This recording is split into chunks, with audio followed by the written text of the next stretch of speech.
Bien-aimés dans le Christ, dans l'évangile d'aujourd'hui, il est encore question du règne de Dieu. Dans celui d'hier, le Christ nous interpellait sur notre soif de sensationnalisme pour comprendre que le règne de Dieu ne va pas arriver de façon avec des grands bruits, de grosses transformations. Et je nous ai invités justement à ne pas courir dans tous les sens vers tout genre de faux prophètes. Aujourd'hui, le règne de Dieu nous est présenté comme étant quelque chose de vraiment subtil, de vraiment clandestin. Et je suis tombé par hasard sur cette inscription « Je te crois ». Est-ce que je crois vraiment au Seigneur? Est-ce que je crois vraiment que ce règne de Dieu qui nous a annoncé et qui continue à nous annoncer, cette venue qui continue à annoncer, va vraiment arriver de façon subtile? Vous voyez, le Christ donne un exemple très simple.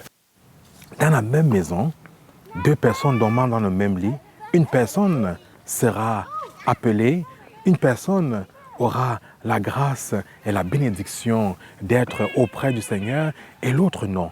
Qu'est-ce que cela veut dire? Cela veut dire que le règne de Dieu, entrer dans la gloire de Dieu, ce n'est pas quelque chose qui est défini à l'avance. Je ne peux pas dire que moi je suis déjà prédestiné à ça. Ce n'est pas comme si j'ai déjà ma place assurée à ça. Parce que si c'était le cas, vaine est la venue de notre Seigneur Jésus. Vous voyez par exemple la Vierge Marie, à travers son exemple, elle a su se faire la servante du Seigneur. Elle a su marcher dans la discrétion sur les pas de son Seigneur, c'est-à-dire de son Fils. Au Cénacle, elle était là avec les apôtres pour prier. Elle était là pour prier. Elle était là de façon confiante par sa prière, par sa foi, par sa persévérance, à rechercher justement cet accomplissement du règne de Dieu, cet accomplissement de la volonté de Dieu.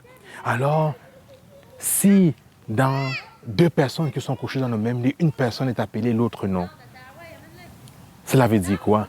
Cela veut dire que le règne de Dieu va arriver de façon banale, de façon clandestine, comme un voleur. Et beaucoup de personnes n'aiment pas ça. Ils disent, mais là, pourquoi est-ce que le Seigneur voudrait arriver comme un voleur?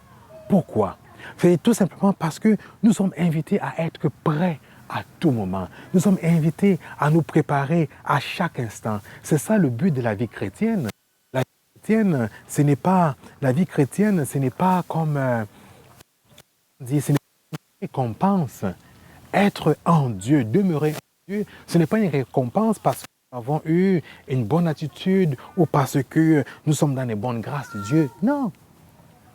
C'est une recherche permanente, constante. Il faut le rechercher à chaque instant. Et le règne de Dieu qui arrive de façon clandestine, le Christ nous donne des exemples clairs, des exemples très simples. Les gens seront en train de manger, en train de boire, en train de dormir, en train de travailler, en train d'être violents, en train de faire la corruption, en train d'être corrompus dans nos habitudes de tous les jours. Si nous ne changeons pas, ce règne va atteindre sa plénitude au quotidien à travers la banalité de la journée.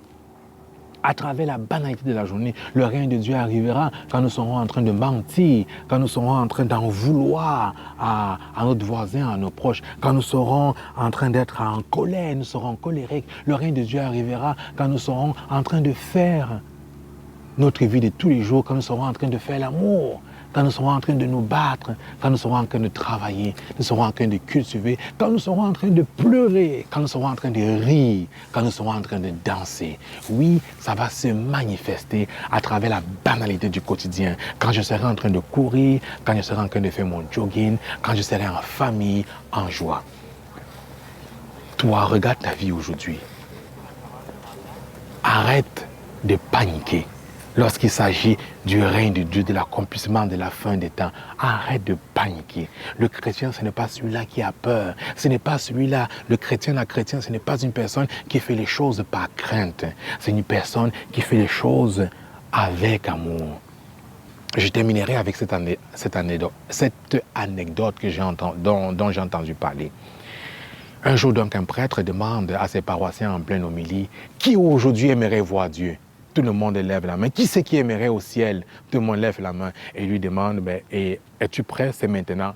Oups, non, je ne suis pas prêt, tout le monde, toutes les mains se sont baissées. Pourquoi? Parce qu'on veut un gros temps de préparation, on veut être prêt. Nous ne serons jamais prêts, bien-aimés dans le Christ. C'est chaque jour, à travers des choses simples.